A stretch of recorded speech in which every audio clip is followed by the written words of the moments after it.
Okay, looking at chapter 6 in our textbook. The big, I'm now, at the end of this class, you're not going to be like biologists or whatever. I mean, that's not really my point. And as you can see from this, I mean, this is pretty high school textbook kind of biology type stuff. But we need to have some basic understanding of some of these terms and processes within the cell. So we'll talk about knowledge of the cell structure, some of the important functions of the little organs and stuff inside the cell, as well as Human Genome Project. And because interestingly enough, the Human Genome Project largely came out of recommendations that were made by health physicists, like a need to identify how radiation was interacting with the genome. So, what I'm interested in is appreciating characteristics of the generalized cell, illustrate cell structure, function, and composition. Just for fun, I posted some of those like coloring book type exercises. If you need a review of biology, those are there for you. They're not like required for this class or anything. They're just something fun to do if you spare 5 minutes. And then we'll talk about different types of cellular reproduction, because that will be impactful to our discussion of radiation biology. So, basic characteristics of a cell, and this is page 107 in our textbook, is they have the ability to move, grow, react, protect themselves, repair damage, regulate life processes, reproduce, and organize. If they're lacking in any of those things, they may not be like a human cell. They may be something else, like they could be cancer. Like, for example, if it does not have the ability to protect itself or repair damage, chances are it's not like a normal cell. So having a good firm idea of what these things are, all these characteristics of what a cell are, also helps us know what a cell is not. So basically what cells require, and this is largely the concern of biologists, to maintain the life of the cell, is they need some kind of energy. They will use oxygen in a number of processes, but largely to break down food through a process of oxidation.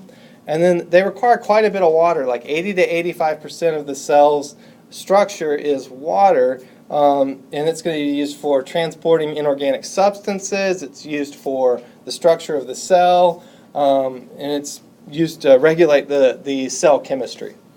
So what does the body require from the cells? So the cells are going to help the body maintain homeostasis, normal function, despite all these outside influences that we come into contact every single day. So everything from stress, exercise, injury, disease, the cells are responsible for responding to those. Here is a look at the cellular structure. And so we'll be kind of breaking down these various things. But the kind of the bluish area that's surrounding the nucleus, we'll call that the protoplasm. And it's the chemical building material for basically all living things. And so it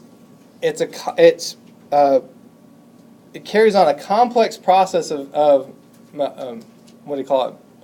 Metabolic function. And so it's not just water. It has salts and things in it that it's using to activate different metabolic processes. It allows food and oxygen to enter and exit the cell in a way that's very significant, especially when we look at things like nuclear medicine, PET technology. They are exploiting part of how the cells bring things into them and eliminate certain waste products. So this protoplasm, as I've already kind of mentioned, contains an inorganic molecule, which is water, but it also has a number of organic compounds. And so organic compounds in general are biomolecules that contain primarily carbon, but it may also be combinations of hydrogen, oxygen, nitrogen, as well as a number of other substances. But primarily, when we talk about organic substances, they have some kind of carbon chain that everything kind of depends on. So when we look at that illustration, it's helpful to kind of think through each one of these things and what they do. There is around the cell, this outer section of it, we will call a membrane, right?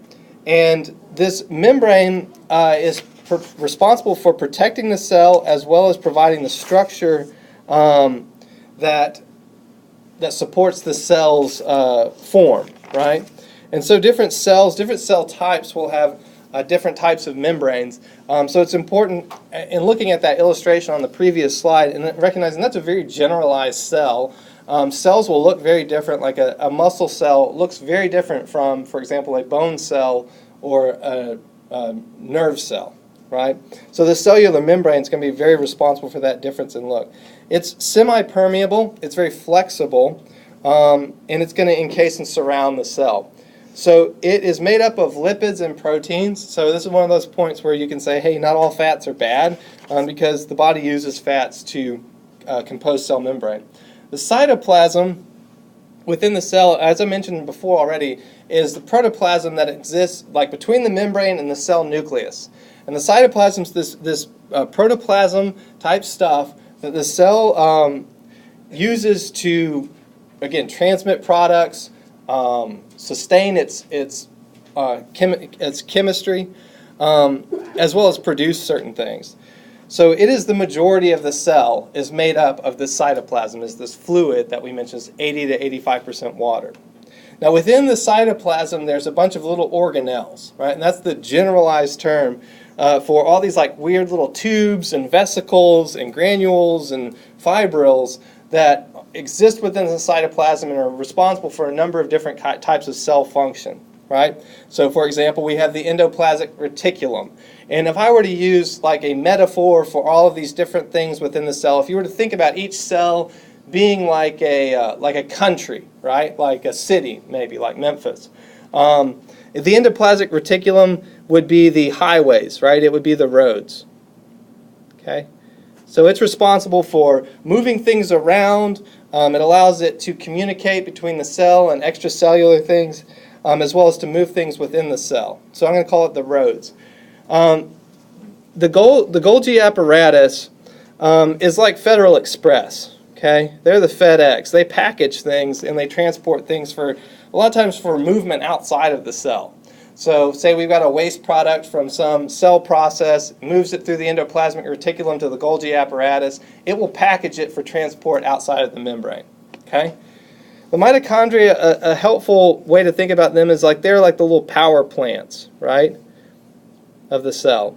And what's interesting is if you look at the history of biology of the human cell, mitochondria, it's thought, were actually single-celled organisms that existed outside of human cells for a long time. And eventually at some point in evolution, they migrated inside of the cell, and now the environment of the mitochondria is the environment of the cell.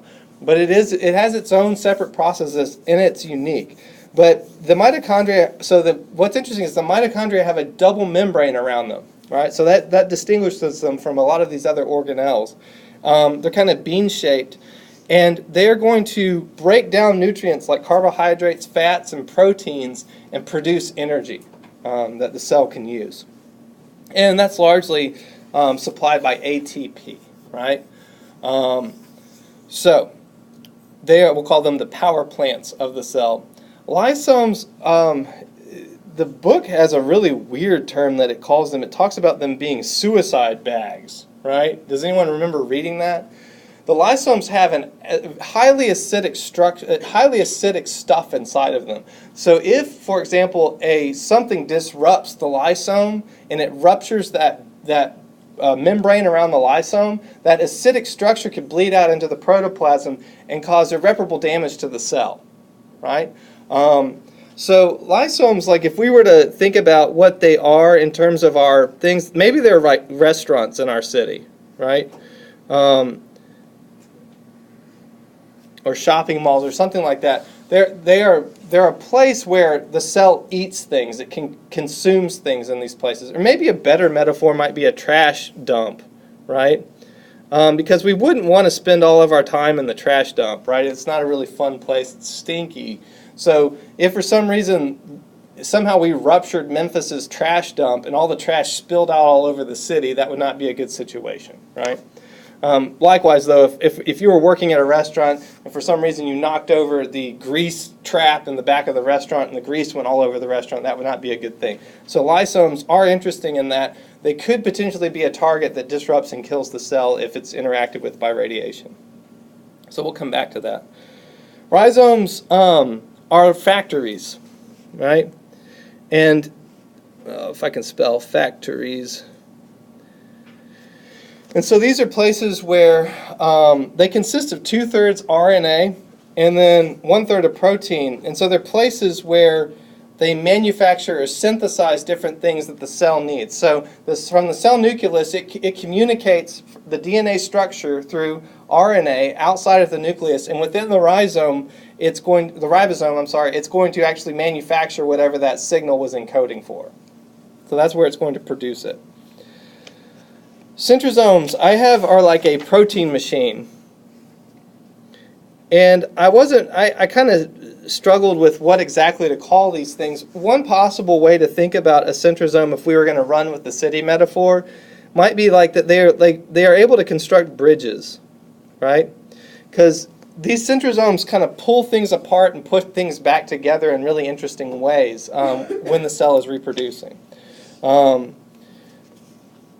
So they're located in the center of the cell near the nucleus, and they contain all these centrioles that are like cables or channels. They're hollow cylindrical structures that during reproduction of the cell, they can pull things apart and bring things back together.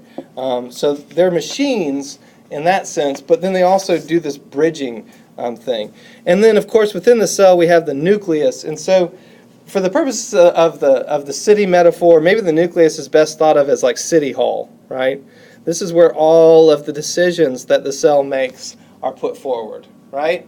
Now, I want to just point out, like, having metaphors for these different things, it's helpful because while you are not going to be biologists or you're not necessarily going to be tested on all the particulars of how cell biology works, it's helpful to be able to think through this process, because thinking through this, identifying the steps of this process will help you in better managing all sorts of things, right? So that's the big takeaway they want to look at is, do you understand how these processes work? Because having a good comprehension of this process will help you understand other kinds of processes too. Cell composition.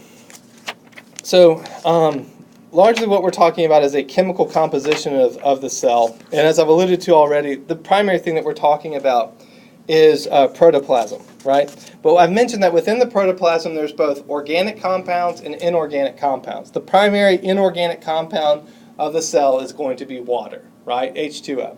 Anything organic has a carbon molecule associated in some way, shape, or form, right? And so when we look at, just for example, proteins, carbohydrates, lipids, nucleic acids almost always have a carbon molecule associated with them. That's why we call them organic. So proteins are the most elementary building blocks of all the cells, right? And they're about 15% of the cellular content is made up in proteins. They're essential for building new body tissues, for producing different kinds of things. They repair and injure tissue. Proteins are formed when different kind of organic compounds called amino acids combine into long chain-like structures. Right? And that chain, again, is made out of carbon. So there can be structural and enzymatic proteins, which I was also already kind of alluding to. So a structural protein might be something like, for example, that with its shape or with what it does, it provides, like, for example, the envelope of the nucleus or something like that, or the centrioles, which provide certain structural support for the cell. Or they could be enzymatic, which is like the things that are going on inside of those ribosomes that are breaking things down. Okay. There are also repair enzymes within the cell, and these are very, very significant to our discussion of radiation biology, because within radiation therapy, for example, there's a thing called the therapeutic ratio, right? The therapeutic ratio. I have it underlined in my textbook. It's page 109. And we're not going to go into a whole lot of detail about what the therapeutic ratio is. That's largely for your radiation therapy courses. But the idea is that a cancer cell, again, cannot repair itself, right? It lacks that repair enzyme, right? So it is not a cell of the human body. It is something different because it lacks that repair process. But normal cells do have repair enzymes. They are able to, if we disrupt the DNA or if we damage the cell, it can potentially repair itself. So the therapeutic ratio is looking at, okay, well, we hit a body area with an amount of radiation, right? What is the ratio of cells that were affected and were able to repair themselves to cells that were affected and were not able to repair, right? Understanding that within those cells that were not able to repair, a certain number of those are going to be cancer, and a certain number of those might be normal cells, like good cells, right? So that therapeutic ratio, again, is what we're going to be using to monitor our radiation treatments. And this is going to be very important when we get into radiation biology, when we look at things like, for example, the amount of blood cells that are killed due to a radiation exposure. Because if the dose exceeds a therapeutic ratio, we've now killed enough blood cells that they cannot repair themselves, so we need to stop treatments or the patient will become anemic. Or we need to stop treatments because we've killed so many white blood cells they could very easily become infected. So it's a balancing act. And that is related, that balancing act is mediated by these proteins, which, as I pointed out, were both structural and enzymatic. And it's primarily the enzymes that we're interested in here in radiation biology, what these repair enzymes are capable of. Carbohydrates are sometimes called saccharides. They're like sugars, and they make up maybe 1% of the cell contact. So we have monosaccharides, disaccharides, polysaccharides, and they're just chains of sugar molecules, right? And the cell uses them in different forms to produce energy. Lipids, sometimes called fats, are about 2% of the cell content, and they use them they break down fats to produce energy, but they can also use lipids to produce structures and things. Like I mentioned, the cell membrane is composed of lipids. Then we have the nucleic acid, right? So this is the deoxyribonucleic acid and the ribonucleic acid. These are very, very important in terms of maintaining the human genetic code and also communicating that genetic code within the cell. So let's move on along and get a little bit more in depth with those. So before we talk really closely about DNA and RNA, I want to mention these two researchers. You're not going to be tested on this material, but I think this is very interesting. Hershey and Chase did an experiment, I think it was 1950 something, I don't remember the exact year. But at that time, most everyone in the biology world thought that RNA carried the primary code of life. They believed that RNA carried the genetic code, right? And DNA was just thought to be kind of a useless byproduct, right, in the 1950s. So what Hershey and Chase did was they took a virus and made it a radioactive virus, right? So they tagged that virus with radionuclides, right? So they had a radioactive protein inside the virus. Because what we know that viruses have is they have a amount of protein within them, and they also and they communicate that protein to a cell, right? And it then does something with it. So they what they did was they tagged these viruses. They made radioactive viruses. They injected them into cells, and then very quickly they froze the cell, right? Almost immediately after injecting it, they froze the cell, and then they spun that stuff in a centrifuge, and they tried to see what was communicated. Was it the radioactive DNA, or was it the radioactive RNA? And what they found, absolutely conclusively, without a doubt, was that the viruses were communicating their DNA to the cell, not their RNA to the cell. And so the only reason I bring up this experiment is because this is absolutely foundational to our understanding of biology. And what's also interesting is we would not have this information if it were not for radionuclides. So this experiment was built on our understanding of tagging radionuclides to things and experimenting with radionuclides. So I think that's very interesting that our understanding about DNA comes from experiments with radioactive substances. So let's talk about what this stuff is, right, that communicates life to within the cell and allows the cell to reproduce. So we have chromosomes and genes are made up of protein and some kind of genetic material. Okay? Proteins and genetic material, that's the most generalizable way to describe it. So they are within the nucleus of the cell. When we expand the nucleus and magnify it, we have these chromosomes, right? So like X chromosomes and Y-shaped chromosomes. And then if we expand those chromosomes out, within them we have DNA, right? And then if we expand out that DNA even further, we have a gene. And a gene is like a single sequence within that DNA. So DNA carries the genetic code, right? Science has proved that. And its name, as its name indicates, is it has 2 long sugar phosphate chains. That's the deoxy, right? And we talk about these nitrogenous organic bases, right? Now I have 2 mnemonics that I think are helpful to remember this.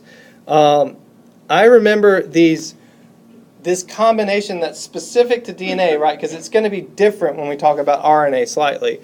But I remember it as at GNC, the health food store, right? So this tells me the way that these things combine. It's adenine and thymine combine, right? And then GNC, the N just reminds me they're nitrogenous organic bases, right? But guanine and cytosine combine. Now, sometimes you might be asked questions about which one of these are purines and which one of these are pyrimidines, and our book points that out. An easy way to remember that is if it's a pyrimidine, it has a Y in it. If it's a purine, it just doesn't have a Y in it. So pyrimidines have a Y in them, and if you remember at GNC, you pretty much have remembered everything you need to know about DNA for this class. Okay? Let's talk about how it's different from RNA, because I've kind of alluded to that a little bit already. So we've said that DNA is like this master chemical that allows for the communication of the code, this code that transmits information that becomes living systems, which is really kind of amazing when you sit down and think about it.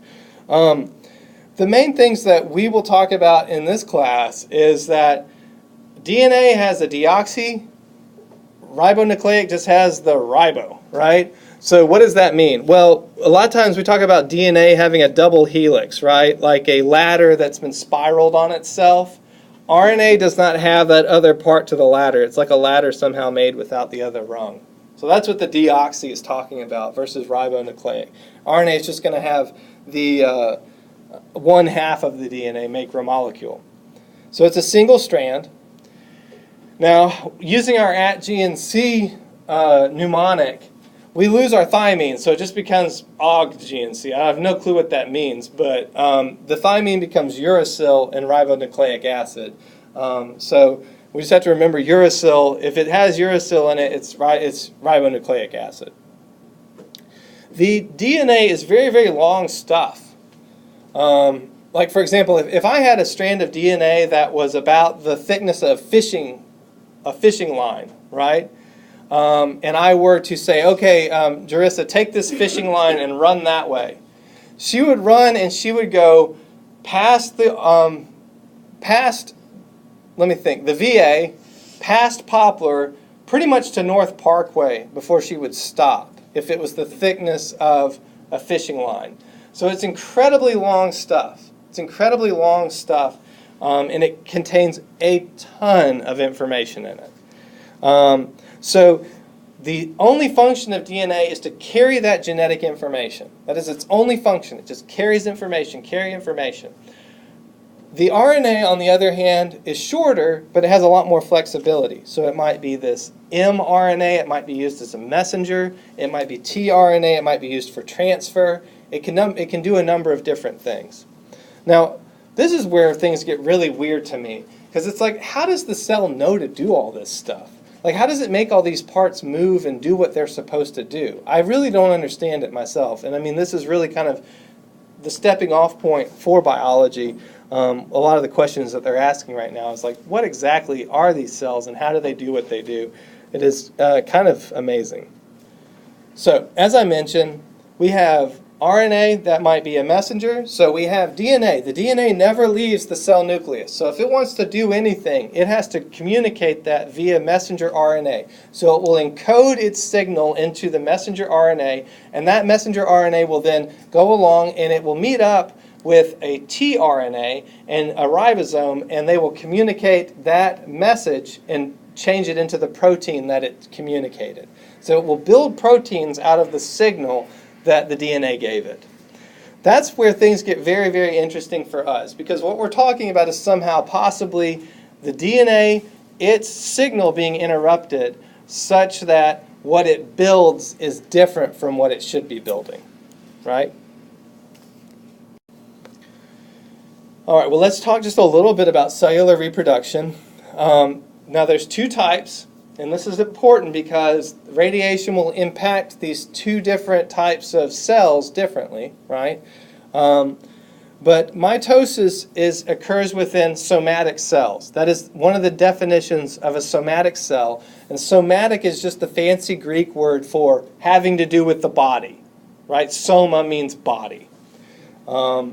So somatic cells are the cells that make up the body. Mitosis is the way that they will reproduce, and they will produce two identical daughter cells out of one single cell.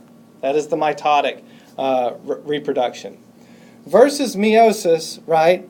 And this is only involved with germ cells. So germ cells are those reproductive cells that the body uses in conjunction with another human being to produce other human beings, right? And so to do this, the body goes through a process, these germ cells go through a process of meiosis, which form then 4 daughter cells having half the number of the chromosomes as the parents, okay? 4 cells having half the number of chromosomes as the parents. So the important thing here, as we look at these different cellular division processes, is just thinking about the number of chromosomes, the number of chromosomes we had to begin with versus the number that we have at the end of the division process, right? So with meiosis, we started out with 46 chromosomes and we end up with 23, right? So we start out with 46 and we end up with cells. So this is a cell with 46 chromosomes, and we end with 4 cells each having 23, half the number of what they started with, right? In this process of mitosis, we started out with 46 chromosomes, right, in a normal cell, and it divides into 2 cells, each having 46, right?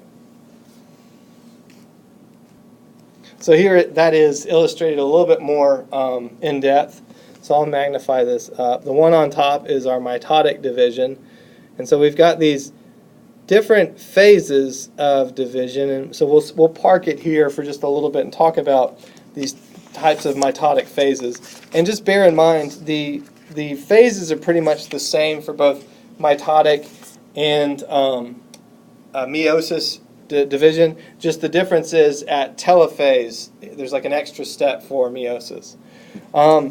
So interphase is just that phase at which the cells aren't doing much of anything. If you look at page 123 in our textbook, interphase is this phase that cells go through prior to mitosis or prior to meiosis. So they'll have a growth phase where they are growing and preparing, and then will have a synthesis phase where they're actually actively synthesizing the things that they're going to require for division, and then another growth phase to grow out those synthetic things that they've produced, and then it will enter into mitosis, right? And so the phases that follow that are prophase, and this thing here talks about like pro-metaphase, but we'll just skip over that and go from prophase to metaphase, anaphase to telophase. I don't have a mnemonic for remembering that. I don't know if anyone has that PMAT. I don't know if there's anything we could use to memorize that. Past classes haven't really generated anything But if anyone has a mnemonic for remembering that, that'd be great. So there's also, I mean, there's always that old thing like spell I cup, right? ICUP. So we have like I pee mat, if that means anything. Like, I don't know if it's helpful to remember this as I pee on the mat. But that is one possible, I don't know. The dirtier mnemonics are, I tend to remember them better. So we have interphase, prophase, and during prophase, we're going to have the cell start to divide. The nucleus will enlarge, and this DNA complex they're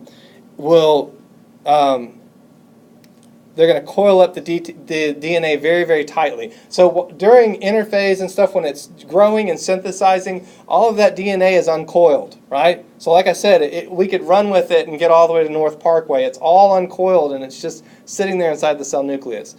During this prophase, it's going to coil all that stuff up. And we're going to actually be able to start to see the shape of those chromosomes, right? So during metaphase, the fibers collect with, so that mitotic spindle, all those centrioles that we talked about that were like the bridges of our city, they're going to start to pull at things, and they're going to pull the chromosomes kind of into alignment. So let's try to look at that here. Here's that metaphase, and I know you can't see it very clearly. This is kind of blurry, but here's those centrioles pulling these guys into alignment. They want them all to line up real nicely, right? And so that's that metaphase, right? Now we'll move into anaphase. Everything's going to be lined up, right, along what we'll call a nuclear axis, right? And so all these duplicate centromeres will migrate to opposite directions along the mitotic spindle, and there's going to be a nice, evenly kind of, everything's all matched up here now in anaphase. And then things kind of get really wild and crazy, and they actually divide, right? So they coil all those centrioles pull everything to these different poles of the cell, and now we have what looks like the beginnings of two separate cells, and then eventually they just bam. Right, two different cells. I don't know how else to put it, but that's what happens. So the DNA is all still very bundled up in this thing, and what's interesting for us, there's a couple of things that are significant here, and why I want to dwell on this process is, number one, we're interested in like these processes here, because these are the processes of the cell cycle where we could evaluate like chromosome destruction, right? These are those processes where we have those chromosomes, they're in their nice little X forms or their nice little Y forms. So if we freeze this cell in this metaphase or this anaphase, we can see those chromosomes real clearly, and we could say, hey, that one's damaged, or that one looks funny, right? So we're very interested in these phases because we can clearly see these things on a microscope. Whereas if it's just a loose bundle of junk, we can't determine what's going on in that bundle, right? And then the other thing about it is when radiation interacts with cells in this phase, the chance of it being able to repair is very, very slim, right? So if we got cells at all sorts of different cycles all through our body, right? And so I get hit by a gamma ray from the banana that someone's eating right now, right? All of those cells could interact differently depending on what phase of the cell cycle they're in, okay? And one of the most radiosensitive parts of the cell cycle will be these metaphase and anaphase parts, because chances are they will not be able to repair that prior to finishing mitosis. All right, let's zoom out and talk a little bit about meiosis. And as I mentioned, it's very similar to mitosis, right? So we have that interphase, prophase, metaphase, anaphase. Where things get weird is at telophase. All of a sudden, we go back from telophase back to prophase. We got prophase 2 now for both of these bundles of cells. And as I pointed out, we've got, so we started out with 43, and we still got 43 until we get to that end of that telophase, and now we've got 23 up here and 23 up here, where that it's going to be pulling out, right?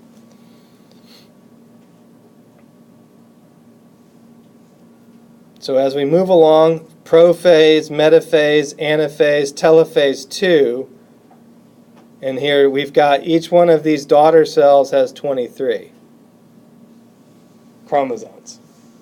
Okay?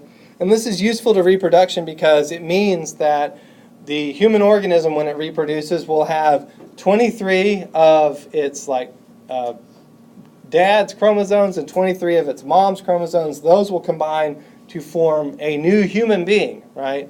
And they will have some of their dad's traits and some of their mom's traits. And frankly, this is just an adaptive process that has proven through the years to be the most successful way to maintain human life. So that is pretty much all we need to know about the cell.